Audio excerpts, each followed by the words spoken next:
కర్నూలులో కనీసం కోర్టు న్యాయరాజా అన్నాడు, కనీసం కోర్టు కొత్త కట్టిన పరిస్థితి లేదు.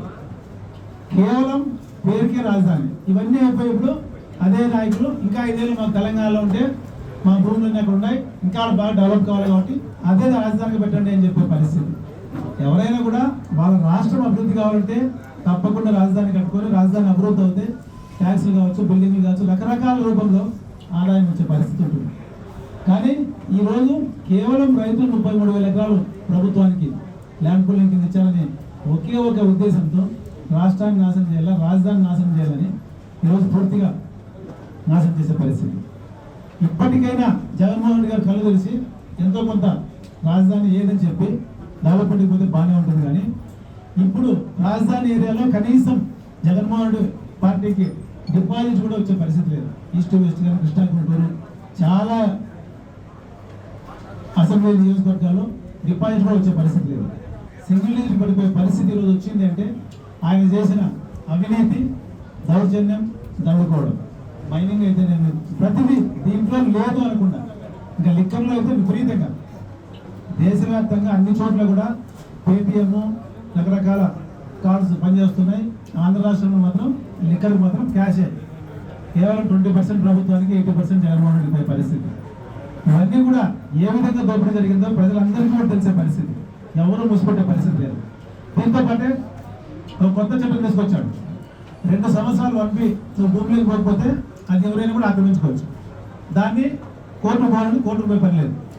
ఎంఆర్ఓ గారు ఫస్ట్ అప్లై చేయాలి. ఎంఆర్ఓ స్థానిక ప్రజలని చెప్తే అది చేసే పరిస్థితి.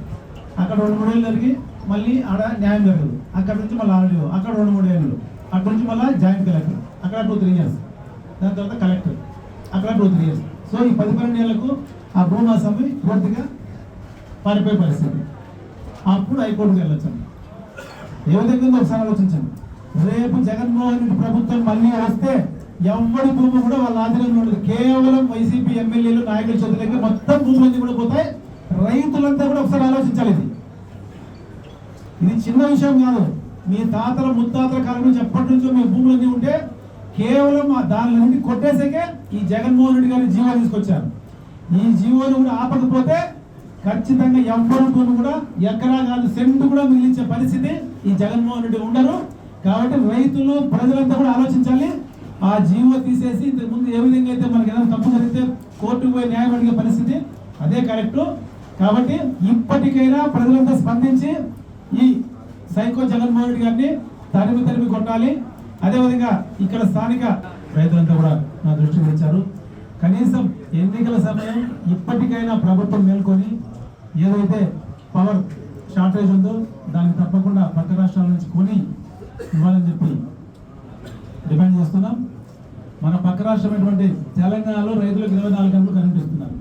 ఇక్కడ మాత్రం కనీసం 6-7 గంటలు కూడా పూర్తిగా ఇవ్వలేని పరిస్థితి వచ్చిందంటే ఈ ప్రభుత్వం వచ్చినాక ఎంత అధ్వానం ఉందో ఒకసారి ఆలోచించాలి. 2014 నుంచి 19 చంద్రబాబు నాయుడు గారు ఉన్నప్పుడు తెలంగాణలో షార్టేజ్ ఉండేది, ఆంధ్ర రాష్ట్రంలో సఫిషియెంట్గా కరెంట్ ఇచ్చే పరిస్థితి. అటువంటిది ఈరోజు మాత్రం ఈ రాష్ట్రంలో పూర్తిగా అధ్వానమైన పరిస్థితి. ఏదైతే ఆయన ముఖ్యమంత్రి అయితేనే ఈ సోలార్, విండ్ వాళ్ళు కూడా బిల్లులు చెల్లించకుండా వాళ్ళందరినీ ఇబ్బంది పెట్టడం, వాళ్ళంతా కూడా ఈరోజు ఆర్బిట్రేషన్ ద్వారా కోర్టుకు పోవడం, రకరకాలుగా రాష్ట్రాన్ని ఏ విధంగా నాశనం చేయాలో ఆ విధంగా నాశనం చేసే పరిస్థితి. చేసిన అవినీతి దాదాపు 3,500 నుంచి 4,000 కోట్లు. ఇసుక, లిక్కరు, గంజాయి రకరకాలుగా పోలీస్ అధికారులను దొత్తులుగా పెట్టుకొని ఇక్కడ జైలు దందా లేదు. పోలీస్ అధికారులే కోర్టుకు స్టేషన్ పిలిపించి రిజిస్టర్ చేయించే పరిస్థితి. రోజు ₹1,00,000 భూమి కూడా 2 లక్షలు ఇచ్చి రిజిస్టర్ చేయించి తన్ని పంపించే పరిస్థితి.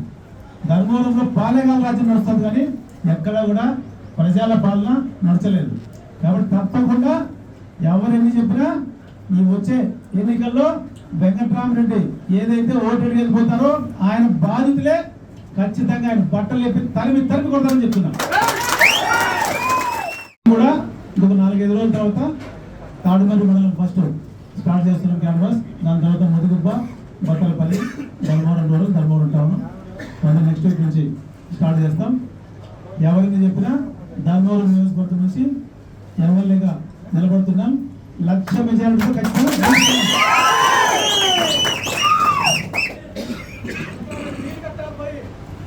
ఇప్పటికైనా అటు జగన్మోహన్ రెడ్డి కావచ్చు, ఇటు స్థానిక కోటిరెడ్డి కావచ్చు, ప్రజలకు క్షమాపణ చెప్పి ఏవైతే 100 ఎకరాలు లాక్కున్నారో ఆ భూములన్నీ వాళ్ళకి ఇచ్చి మంచి చేస్తే తప్పకుండా స్వాగతిస్తాం.